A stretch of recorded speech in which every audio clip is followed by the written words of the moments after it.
नमस्कार, मैं हूं अरविंद और आप देख रहे हैं स्टडी नेशन।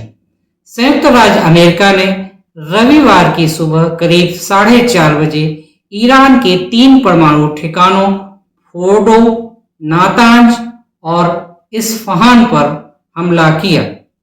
ईरान पर हमले के करीब 13 घंटे बाद अमेरिकी रक्षा मंत्रालय पेंटागन के अनुसार इस मिशन में करीब 125 एयरक्राफ्ट शामिल थे। इस ऑपरेशन में 7B2 स्टील्थ बॉम्बर्स ने हिस्सा लिया, जिन्होंने करीब 13,608 किलो वजनी बास्टर्स बम गिराए। अमेरिका द्वारा किए गए इस ऑपरेशन को मिडनाइट हैमर नाम दिया गया। इस ऑपरेशन में अमेरिकी सबमरीन से टॉमहॉक क्रूज मिसाइलों का भी उपयोग किया गया।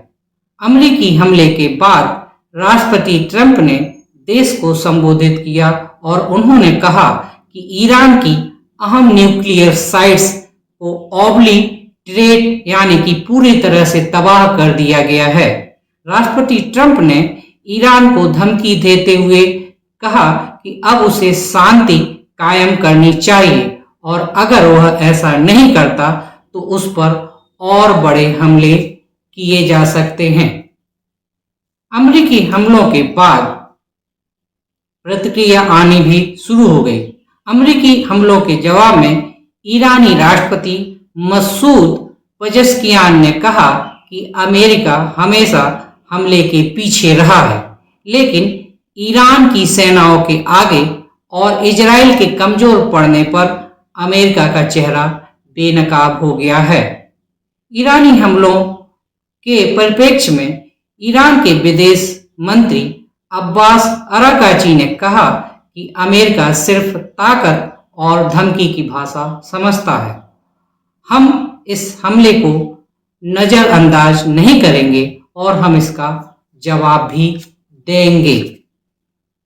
इस बीच अमेरिकी रक्षा मंत्री पीट हेगसेथ ने ईरान को चेतावनी दी और कहा कि यदि ईरान कोई भी जवाबी कार्रवाई करता है तो हम उसे पूरी ताकत से जवाब देंगे। हेगसेथ ने कहा, राष्ट्रपति ट्रंप का मकसद शांति है और उन्होंने साफ कहा है कि वो परमाणु हथियार नहीं चाहते हैं, वो शांति चाहते हैं और ईरान को भी वही रास्ता चुनना चाहिए। हेगसेथ ने कहा कि ये हमला ईरान में सत्ता परिवर्तन के लिए नहीं है, उसके परमाणु कार्यक्रम के खतरे को दूर करने के लिए है। तो इस प्रकार से अमेरिका ने अपनी कार्रवाई ईरान पर कर दी है और ईरान को पिछले कई दिनों से इजरायली हमले का भी सामना करना पड़ा है और ईरान ने उस इजराइल पर इस तरह से कार्रवाई की है कि यहाँ पर इजराइल का भी गुब्बारा फूटा है। अब एक प्रश्न ये उठता है कि आखिर ईरान क्या करेगा? क्या विश्व युद्ध शुरू हो सकता है? तो इस संबंध में आप यह सोचिए कि क्या ईरान या इजराइल सिर्फ अपने दम पर लड़ रहे हैं?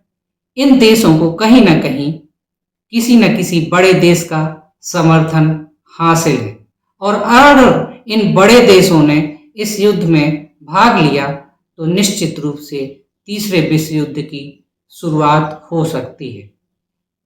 एक घटनाक्रम के अनुसार ईरान की संसद ने स्ट्रेट ऑफ हार्मुज को बंद करने का निर्णय लिया है, लेकिन इस पर कार्रवाई ईरान की सुप्रीम नेशनल सिक्योरिटी काउंसिल लेगी।